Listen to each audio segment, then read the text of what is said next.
Tenchi Muyo War on Geminar. Welcome, guys, to another Dan the Man Reviews. I am Dan the Man, aka Daniel's son.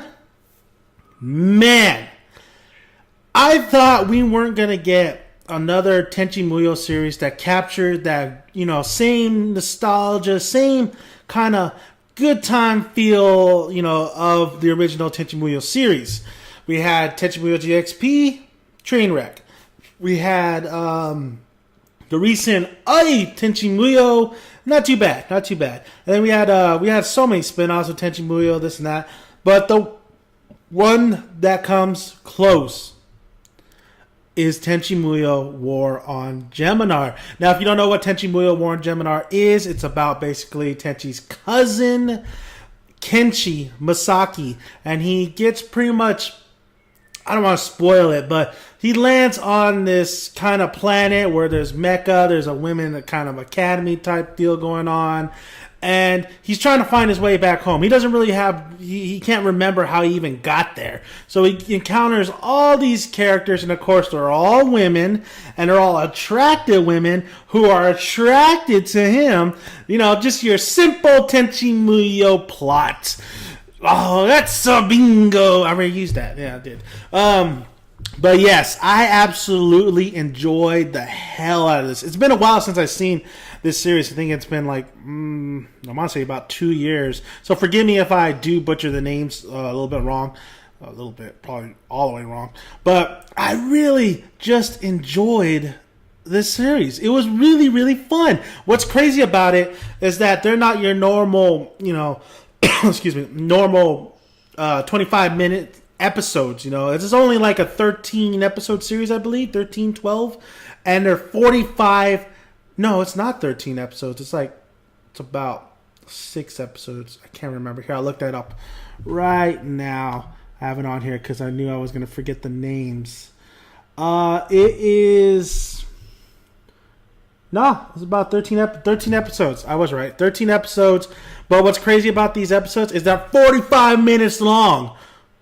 Compared to Tenchi Muyo, that was only 5 minutes long, and you got 50 episodes. These are 45-minute long episodes, which I liked. I really liked. I mean, sometimes it got a little fatiguing the time. You're just like, okay, this episode's going a little bit too long. Kind of want it to, end so I can move on to the next episode.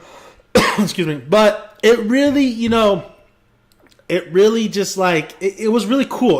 I really loved it because you got a lot of Tenchi Muyo. You got a lot of if you enjoy the series, you're going to get a lot of it from all that expanded time. You don't need a 25 episode series. You could just condense it down to 13 episodes and 45 minutes each episode. So I've seen this before, but it worked really well with Tenchi Muyo War on Geminar. It did. I believe when it was released, it took a while for a lot of them to be released. It wasn't a weekly basis, I guess. But I did enjoy the time that they, I enjoyed that. I thought that was a great idea to make it 45 minutes. Because if you love the series, which I started loving, you're going to love this. Now, it's your simple Tenchi Muyo shenanigans, perverted type moments. Not perverted, but, kind of perverted. Just... Kenshi is the man. Everybody loves Kenshi. I did like the mecha side now bringing the mecha side to a Tenchi Muyo series like this. I mean, there is a little bit here and there, I believe, in GXP. But I really liked it used in here. It really felt... The animation really looked really clean, really great. It's reminded me... I don't know why the series kind of reminded me of Code Geass. It's not as... Definitely not as smart as Code Geass, but the animation kind of reminded me of Code Geass. Just that clean kind of look, and especially with the mecha battles, very clean. I thought the mecha battles were really well done. I thought they were great. They weren't spectacular, but they were great, enough to really enjoy them. What really captures this show is the characters.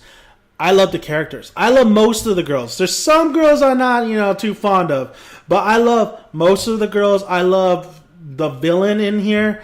The plot's fine. I thought it was okay. I really was more interested on how the hell Kenshi got at that planet and how what the hell's going on. How did he get there, and how is he going to get off there, and who's he going to hook up with? Very comedic. It was actually really funny. I actually really enjoyed it. One of the girls I really love, I love Yukine.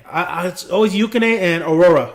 I love Yukine though. Yukine is basically the somewhat of assistant type bodyguard to her, to Maria. Maria is a cousin of the character we meet in the beginning, a royal kind of princess, so to speak, who takes over pretty much the kingdom. Lashia finds Kenchi, so to speak, and Chalia's her bodyguard. Just a lot of things. Well, Lashia finds Kenchi, and but Yukine is Maria is the cousin of Lashia, and Maria's assistant type bodyguard is Yukine, and Yukine is this quiet, polite. She's trying to get her emotions in check. When she encounters Kenchi, it's really, it's cute. I guess that's the best way to describe it. It's cute. I really like her character for some reason. I wish that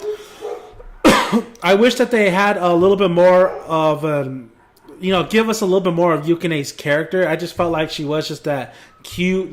She doesn't really evolve. She doesn't really step up. One episode or two. Yes, she does in this one little episode or two that she really, kind of steps up a little bit. But I just felt like I wanted more from her. I wanted more growth from her. I wanted more her expressing her feelings. I wanted more moments with her and Kenchi. But you don't really get that in the series. You have to, kind of share it all to all these other girls, and you got to move the plot along. And then also Aurora. Aurora's like this elf princess. I really liked her. I really liked pretty much her design. I liked the relationship with her and Kenchi. There's one particular episode that deals with the race. I really loved. That was pretty funny. I love Aurora. I think Aurora is really cool. She reminded me, probably because of the pointy ears, of Ryoko, but she's just not as loud and obnoxious. Not obnoxious. I love Ryoko. But, Aurora is basically so, she's together, she knows what she's doing at all times. And her and Kenchi's relationship, I really enjoyed that as well. Kenchi has some great relationships with these girls, especially with, Maxia, who's the sister of Chelia. I'll get to Chelia in a minute. But Maxia is pretty much, she's so perverse. She's this pink-haired older sister who just teases Kenchi, is pretty perverted, even with the women in the academy. So I really liked her and Kenchi's. There's a lot of comedic factors there, and there's that relationship really evolves, which kind of hit me for a loop. It kind of like, whoa, I did not really see this coming. So there's something that happens along the way that you're like, wow, it's good. It's a good thing. It's actually really just makes it more interesting as you get to the end. Tenchi Muyo War on Geminar that involves Maxia. So I really absolutely loved what happened there. Also, now Chelia, I like her, and then I'm like, I mean, she's fond over somebody else, but she seems to be growing feelings for Kenchi, and she's a cool character. She's fine. She's just not my favorite. I just, I could. It's like, sometimes you like her and sometimes you're like whatever with her, but that character design looks really well done. She definitely is one of the strongest fighters in this whole series. So I not too much of Chelia. I mean, she's cool. I mean, she's not too bad. But yeah, I just don't really. I don't know what it is. I guess I'm just not attached to her character, really. I'm not really invested in her character, even though there is some things along the way that you find out with her character. And it's kind of weird, the relationship that her and Maxia have at the end, especially at the end, where that goes. So that was interesting. I thought they would do. I just wish there was a little bit more out of that relationship at the end that you'll see. I'm not spoiling anything. I'm just saying. And then Maria's really, she's there, but she's not there, so to speak. Like, she's there for comedic moments with her cousin Lashia, but, I could do without her as well. Lashia, who finds Kenchi, the princess I was telling you about, so to speak, or queen. She's queen, I believe. It's been a while since I watched this. Her and Kenchi's relationship, I really don't care for Lashia, honestly. She's, but she really isn't, the main vocal point here. I mean, I think the other girls get a little bit more shine than she does. I thought she was going to be getting a whole lot more shine in this series than what she got, so that's fine. As well as, my dogs are barking. As well, I forgot her name already. Wanali is like this inventor, scientific, like a washu type chick who goes through these a lot of these mechas. She was cool. She was really funny. I liked her character. I like her. She has a crazy hairdo going on. I like her design as well. She's a great character in there. She definitely has that comedic relief. Not really too, she doesn't really get involved with Tenchi's, there's really nothing there that you would think of. I think there was maybe one or two moments, but really nothing really there. But she adds on to the series. I really enjoyed her character as well. This series is really great. I mean, it's giving you what you want, like just a fun time. A lot of, it's a harem basically, slash mecha. Cool action scenes, great animation. The music, I can't really, if I don't have it on my iTunes, then the music was okay. Usually I tend to, when I watch an anime and their OST, if they're fantastic and they're memorable, I will put it on my iTunes. But with War on Geminar, it was okay. It was fine. Like I said, designs look great. The characters were what really got the show going, just like Tenchi Muyo, the original series. I really enjoyed this series. I recommend it to whoever is a Tenchi Muyo fan or just a fan of anime in general, because it's really something great to watch. And you know what? You could actually start here. You don't have to go watch the other Tenchi Muyo spin-offs or series. I mean, sure, you're going to want some backstory, but it's a good, jumping off point. It's a good, especially if you don't like older anime and you want newer anime, it's actually, you could just get involved in. I mean, of course, the plot is like, somewhat all over the place. There's a lot of things you have to take in, a lot of things you gotta, you're like, wait, what? What's going on? What's going on here?